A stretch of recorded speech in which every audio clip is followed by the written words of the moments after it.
नमस्कार, किस्सा गोई के YouTube चैनल पे आपका स्वागत है।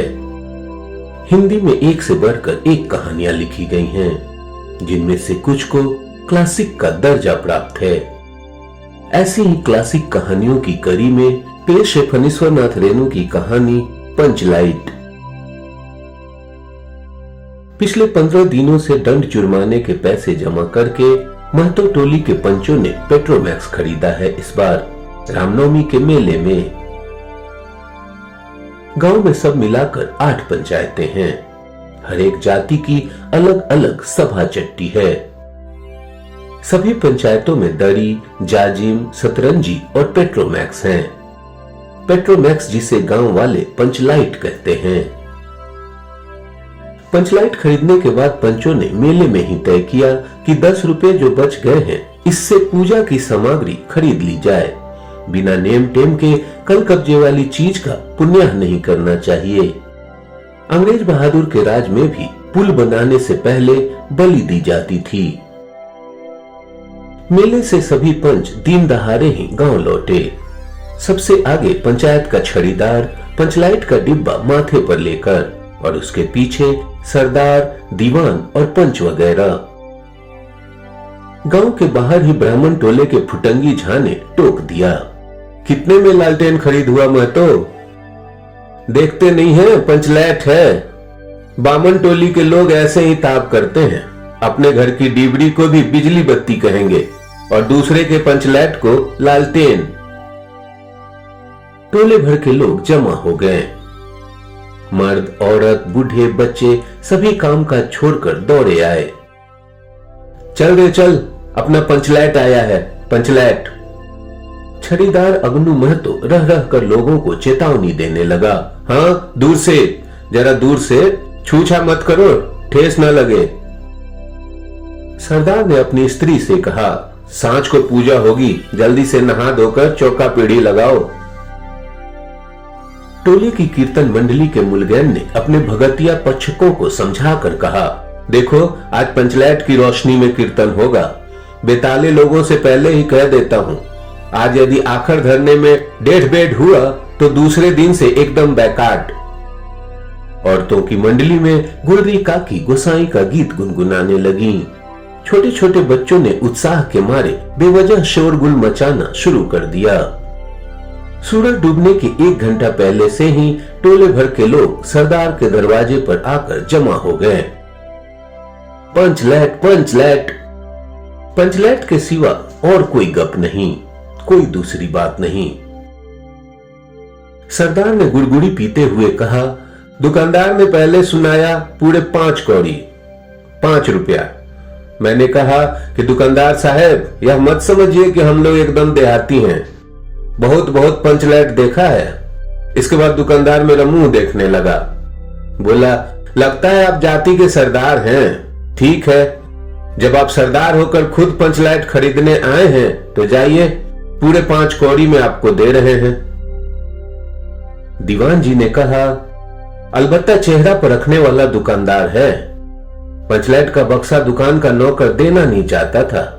मैंने कहा, देखिए दुकानदार साहब, बिना बक्सा पंचलाइट कैसे ले जाएंगे? दुकानदार ने नौकर को डांटते हुए कहा, क्यों रे, दीवान जी की आंखों के आगे धुरखेल कर रहा है? दे दे बक्सा। टोले के लोगों ने अपने सरदार और दीवान को श्रद्धा भरी निगाहों से देखा। छड़ीदार ने औरतों की मंडली में सुनाया, रास्ते में सन सन बोलता था पंचलाइट। लेकिन इन मौके पर लेकिन लग गया। रुदल साहब बनिए की दुकान से 3 बोतल किरासन तेल आया और सवाल पैदा हुआ, पंचलाइट को जलाएगा कौन? यह बात पहले किसी के दिमाग में नहीं आई थी। पंचलाइट खरीदने के पहले किसी ने न सोचा, खरीदने के बाद भी नहीं। अब पूजा की सामग्री चौक पर सजी हुई है। कीर्तनिया लोग खोल ढोल करताल खोल कर बैठे हैं और पंचलाइट पड़ा हुआ है। गांव वालों ने आज तक कोई ऐसी चीज नहीं खरीदी जिसमें जलाने बुझाने का झंझट हो। कहावत है ना, भाई रे गाय लू तो दूहे कौन, लो मजा।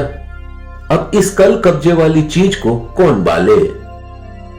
यह बात नहीं कि गांव भर में कोई पंचलाइट बालने वाला नहीं, हर एक पंचायत में पंचलैट है, उसके जलाने वाले जानकार हैं। लेकिन सवाल है कि पहली बार नेम टेम करके शुभ लाभ करके दूसरी पंचायत के आदमी की मदद से पंचलैट जलेगा?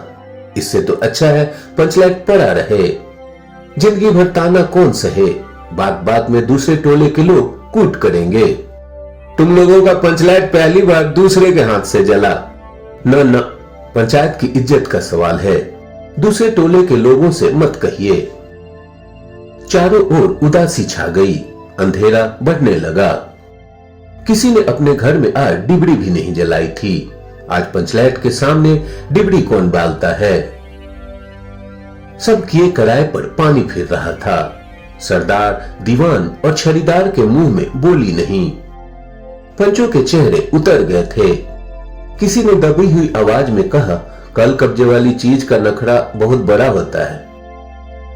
एक नौजवान ने आकर सूचना दी, राजपूत टोली के लोग हंसते हंसते पागल हो रहे हैं।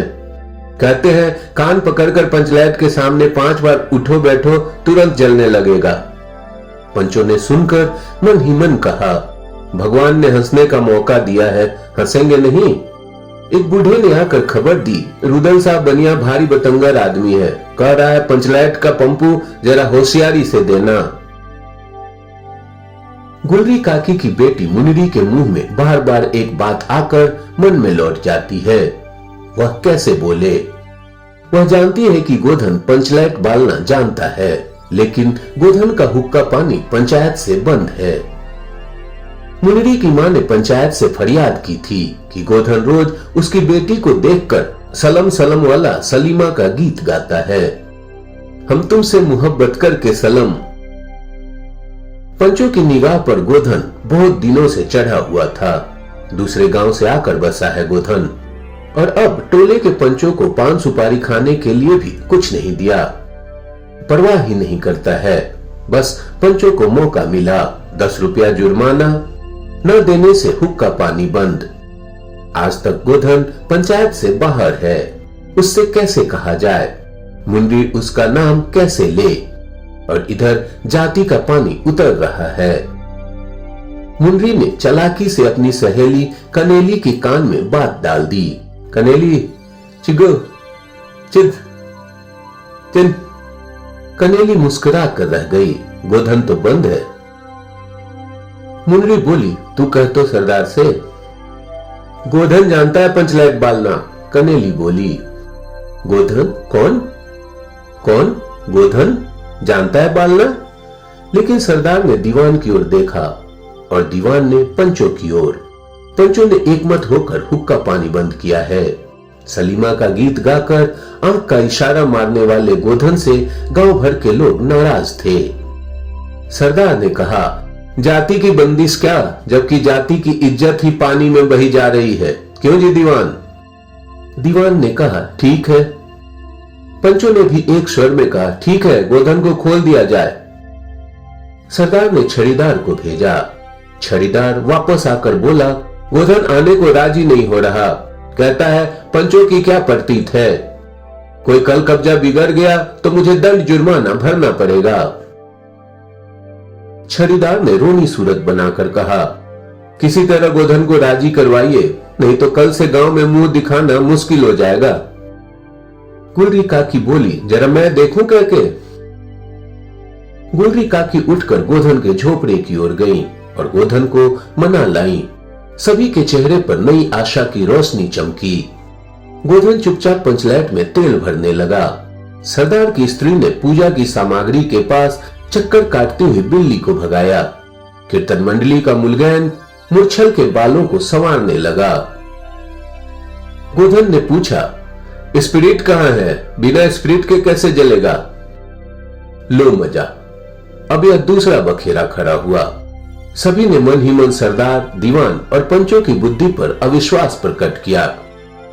बिन बूझे समझे काम करते हैं ये लोग। उपस्थित जनसमूह में फिर मायूसी छा गई, लेकिन गोधन बड़ा होशियार लड़का है, बिना स्पिरिट के ही पंचलैट जलाएगा। थोड़ा गरी का तेल ला दो। मुंडी दौड़कर गई और एक मलसी गरी का तेल ले आई। गोधन पंचलैट में पंप देने लगा। पंचलेट की रेशमी थैली में धीरे धीरे रोशनी आने लगी। गोधन कभी मुंह से फूंकता, कभी पंचलेट की चाबी घुमाता। थोड़ी देर बाद पंचलेट से सनसनाहट की आवाज निकलने लगी और रोशनी बढ़ती गई। लोगों के दिल का मैल दूर हो गया। गोधन बड़ा काबिल लड़का है। अंत में पंचलाइट की रोशनी से सारी टोली जगमगा उठी तो कीर्तनिया लोगों ने एक स्वर में महावीर स्वामी की जय ध्वनि के साथ कीर्तन शुरू कर दिया। पंचलाइट की रोशनी में सभी के मुस्कुराते हुए चेहरे स्पष्ट हो गए। गोधन ने सबका दिल जीत लिया। मुन्नी ने हसरत भरी निगाह से गोधन की ओर देखा। आंखें चार हुई और आंखों ही आंखों में बातें हुई। कहा, सुना माफ करना, मेरा क्या कसूर। सरदार ने गोधन को बहुत प्यार से पास बुलाकर कहा, तुमने जाति की इज्जत रख ली, तुम्हारा 7 खून माफ, तुम गाओ सलीमा का गाना। गुलरी काकी बोली, आज रात मेरे घर में खाना गोधन। गोधन ने फिर एक बार मुन्नी की ओर देखा। मुन्नी की पलकें झुक गईं। कीर्तनिया लोगों ने एक कीर्तन समाप्त कर जय ध्वनि की। जय हो, जय हो।